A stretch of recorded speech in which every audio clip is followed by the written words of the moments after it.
Bollywood silver screen presenting mom and dad. इस कहानी की शुरुआत में हमें एक मदर को दिखाया जाता है जो अपनी गाड़ी में अपने बच्चे के लिए म्यूजिक प्ले करती है और इसके बाद वो अपनी गाड़ी को अपने बच्चे के साथ रेलवे ट्रैक पर छोड़कर चली जाती है, जिसका मतलब ये है कि वो चाहती है कि उसका बच्चा जिंदा ना रहे। वहीं दूसरी तरफ हमें कार्ली नाम की एक लड़की को दिखाया जाता है जो अपने मॉम डैड और अपने छोटे भाई के साथ रहती है।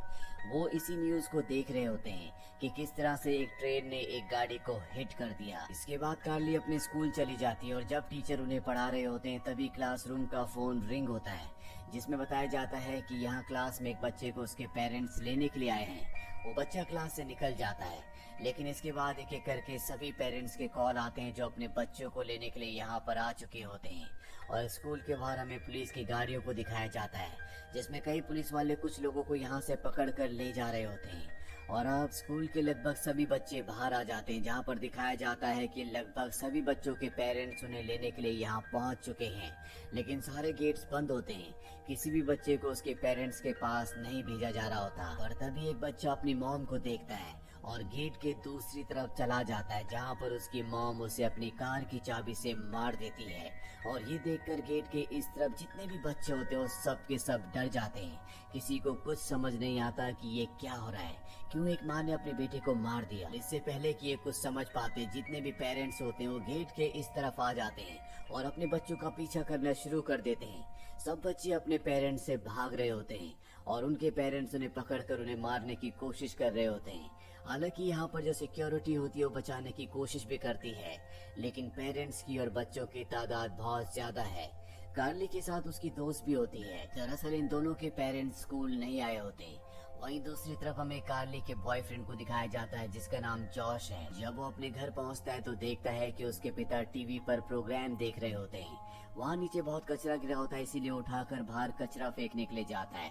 तभी उसे एहसास होता है कि उसके पीछे कोई है, लेकिन उसके आसपास कोई भी नहीं होता। और जब वो घर के अंदर जाता है तो देखता है कि उसके पिता सोफे पर नहीं बैठे, टीवी पर भी कोई प्रोग्राम नहीं आ रहा होता और टीवी से अजीब सा साउंड निकल रहा होता है। दरअसल कुछ दिनों से टीवी पर और रेडियो पर इसी तरह का साउंड निकलता है, जिसके बारे में किसी को कुछ नहीं पता कि ये साउंड कौन कहां से भेजता है। और तभी जॉश के पिता पीछे से आकर उस पर हमला कर देते हैं।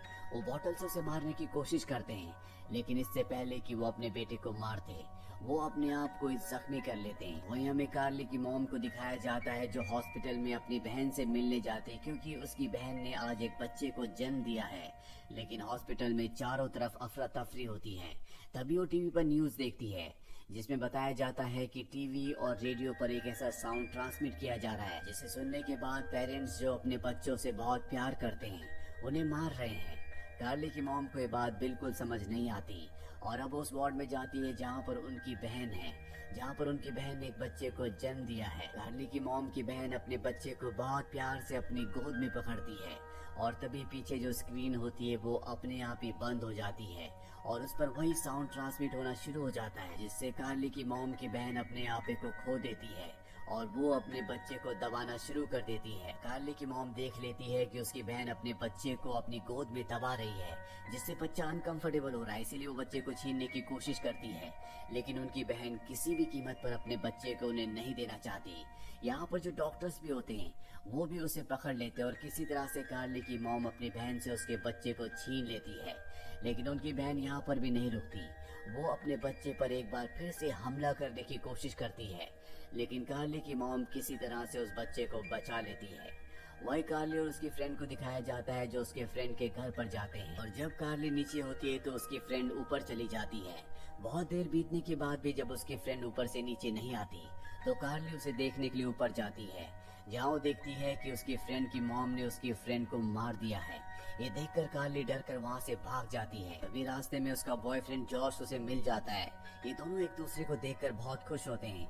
जॉश कहता है कि तुम्हारी मॉम ने तुम्हारे ऊपर हमला तो नहीं किया। वो जॉश को बताती है कि मेरी मॉम मुझसे इतना प्यार नहीं करती, हमारे बीच में कोई भी अच्छा बॉन्ड नहीं है, लेकिन मेरी मॉम मेरे भाई से बहुत प्यार करती है। दरअसल माँ बाप उन्हीं बच्चों को मार रहे होते हैं जिनसे वो बहुत प्यार करते हैं और कार्ली का भाई घर पर अकेला है, इसीलिए जॉश के साथ वो घर पर आ जाती है, जहाँ पर उनके घर में काम करने वाली लेडी होती है जो फर्श पर पोछा लगा रही होती है और जब वो पोछे को ऊपर उठाती है तो उसमें खून होता है, जो देखकर वो पूरी तरह से डर जाती है। कार्ली को उस पर बहुत गुस्सा आता है। दरअसल उसकी बेटी भी उसके साथ रहती थी, लेकिन अब वो यहाँ पर नहीं है। कार्ली उसे घर से बाहर कर देती है। वहीं हॉस्पिटल में कार्ली की मॉम को दिखाया जाता है, जिनके पास उनकी बहन का बेटा है। डॉक्टर उनसे बच्चा मांगती है और कहती है कि हम इसे एक सुरक्षित कमरे में रख देंगे। हालांकि कार्ली की मॉम उन्हें बच्चा नहीं देना चाहती, लेकिन डॉक्टर के कहने पर वो उन्हें बच्चा दे देती है।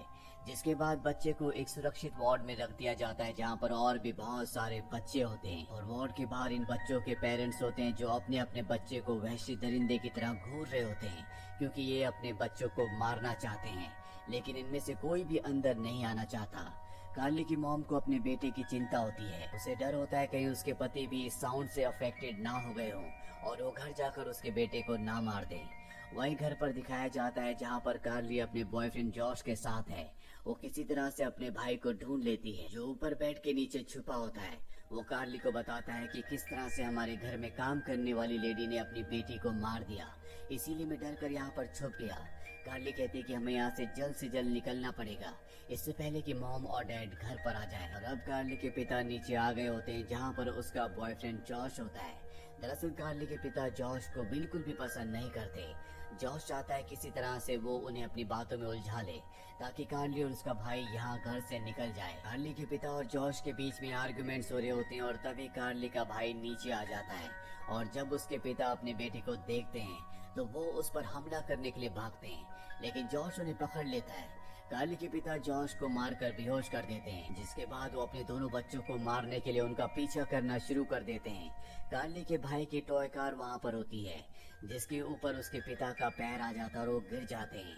इन दोनों को वक्त मिल जाता है और ये दोनों के दोनों नीचे बेसमेंट में जाकर दरवाजा बंद करके वहाँ पर छुप जाते हैं। और अब कार्ली की मॉम भी घर पर आ चुकी है। वो देखती है कि उसके हस्बैंड वहाँ नीचे गिरे हैं, जो बेहोश हैं। वो अपने हस्बैंड को होश में लाती है और अब कार्ली की मॉम ने भी उस साउंड को सुना है, इसीलिए उनके दिमाग पर भी असर हो चुका है। और ये दोनों प्लान करते हैं कि किसी भी तरह से अपने बच्चों को बेसमेंट से बाहर बुलाकर ये उन दोनों को मार देंगे। कार्ली की मॉम बेसमेंट के दरवाजे के पास जाती है और उन्हें कहती है कि उस साउंड का मेरे ऊपर कोई भी असर नहीं हुआ, तुम बाहर आ जाओ, मैं तुम्हें यहाँ से लेकर सुरक्षित निकल जाऊंगी। लेकिन कार्ली जानती है कि उसकी मॉम झूठ कह रही है। वो अपनी मॉम से कहती है कि तुम यहाँ से चली जाओ, हम किसी भी कीमत पर बाहर नहीं आएंगे। ये सुनकर कार्ली के पिता को गुस्सा आ जाता है। वो अपने बच्चों को उल्टा सीधा कहना शुरू कर देते हैं और कहते हैं कि तुम्हें जल्द से जल्द बाहर आना होगा। और अब कार्ली की मॉम ड्रिल मशीन में चाकू लगाकर दरवाजे को काटने की कोशिश करती है, लेकिन ये करना इतना आसान नहीं है। और तभी कार्ली के डैड, जो अपना आपा पूरी तरह से खो चुके हैं क्योंकि वो उन दोनों को मारना चाहते हैं, वो अपनी गन लेने के लिए जाते हैं। और जब वो गन के बॉक्स को खोलते हैं तो उसमें गन नहीं होती। दरअसल गन उनके बेटे ने ले ली होती है, जो कि बहुत ही शैतान था। उसे पता था कि बॉक्स का पासवर्ड उसकी डेट ऑफ बर्थ है। बेसमेंट में दिखाया जाता है, जहाँ पर उनका बेटा गन निकाल लेता है और वो दरवाजे पर चलाता है, जिससे गोली कार्ली की मॉम के हाथ पर लग जाती है। और अब कार्ली के पिता कार्ली की मॉम के जख्म पर पट्टी लगाते हैं। ये दोनों फैसला करते हैं कि किसी भी तरह से इन दोनों को बाहर निकालना होगा और इसीलिए बेसमेंट के ऊपर जो विंडो होती है वहाँ से गैस को नीचे डालना शुरू कर देते हैं, ताकि जब इनका दम घुटे तो ये अपने आप ही दरवाजा खोल दे। और अब जैसे जैसे बेसमेंट में गैस भरना शुरू होती है, कार्ली और उसके भाई को सांस लेने में तकलीफ होने लगती है। कार्ली अपने भाई के लिए बहुत चिंतित होती है, क्योंकि उसका चेहरा पीला पड़ने लगा है। वो बाहर नहीं जा सकती क्योंकि वहाँ पर उसके मॉम डैड है और यहाँ से निकलने का कोई भी रास्ता नहीं होता। लेकिन कार्ली किसी तरह से यहाँ पर एक वेंट ढूंढ लेती है और वो तय करती है कि अपने भाई के साथ वो इस वेंट से ऊपर से निकल जाएगी। और जाने से पहले मैच बॉक्स के उस हिस्से को जहाँ से मैच स्टिक को जलाया जाता है, उस हिस्से को फाड़ कर वो दरवाजे के बिल्कुल नीचे चिपका देती है। साथ ही दरवाजे के ऊपर वो 3-4 मैच स्टिक्स को एक साथ लगा देती है, ताकि जब भी दरवाजा खुले मैच स्टिक्स अपने आप ही जल जाए। इसके बाद वो अपने भाई को लेकर ऊपर वेंट में चली जाती है और जानबूझकर खांसती है, ताकि उसके माँ बाप को ऐसा लगे कि अब ये दोनों के दोनों सांस नहीं ले पा रहे, जिसका मतलब ये है कि अब ये गोली नहीं चला पाएंगे। और जब उसके पेरेंट्स उनकी खांसने की आवाज सुनते हैं तो दरवाजे के लॉक वाले हिस्से को काट देते हैं। जैसे ही वो दरवाजा खोलते हैं, मैच स्टिक जल जाती है, जिससे गैस होने की वजह से एक ब्लास्ट होता है, जिसमें कार्ली के पिता जख्मी हो जाते हैं और कार्ली की मॉम बेहोश हो जाती है। कार्ली अपने भाई के साथ वेंट से निकलकर ऊपर पहुंच चुकी होती है, लेकिन बाहर निकलने के लिए इन्हें घर के अंदर से होकर ही गुजरना होगा। अब जब कार्ली को यकीन हो जाता है कि उसके माँ बाप बेहोश हो चुके हैं, तो दोनों के दोनों नीचे आते हैं। लेकिन तभी कार्ली की मॉम होश में आ जाती है, कार्ली का पीछा करती है और उसे पकड़ लेती है। और अब कार्ली का बॉयफ्रेंड जॉश भी यहाँ होश में आ चुका होता है, वो कार्ली की मदद करता है और ये दोनों के दोनों कार्ली की मॉम को एक अलमीरा के अंदर बंद कर देते हैं। कार्ली की मॉम कुछ देर तक बाहर निकलने के लिए स्ट्रगल करती है, पर तभी वो पूरी तरह से शांत हो जाती है। इन दोनों को लगता है कि वो बेहोश हो गई और जब भी दरवाजे को थोड़ा सा लूज छोड़ते हैं तो उसकी मॉम इनके ऊपर हमला कर देती है, जिससे जॉश जख्मी हो जाता है। और इसके बाद वो अपने दोनों बच्चों को मारने के लिए उनका पीछा करती है। कार्ली के पिता भी अब होश में आ चुके हैं और ये अपने बच्चों को घेर लेते हैं, पर इससे पहले कि अपने बच्चों को मारते डोर बेल बजती है। कार्ली के पिता जब दरवाजा खोलते हैं तो देखते हैं कि वहाँ पर उनके माता पिता हैं, यानी कि कार्ली के दादा दादी, जिन्हें आज घर पर आना था।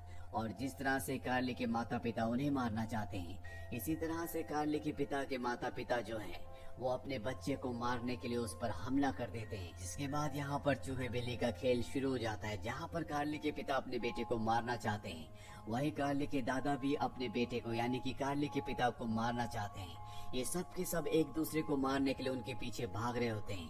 कार्ली का भाई अपने पिता की गाड़ी के अंदर छुप जाता है, वहीं कार्ली की मॉम भी उस पर हमला कर रही होती है, लेकिन कार्ली की ग्रैंड मदर उसे बचा लेती है।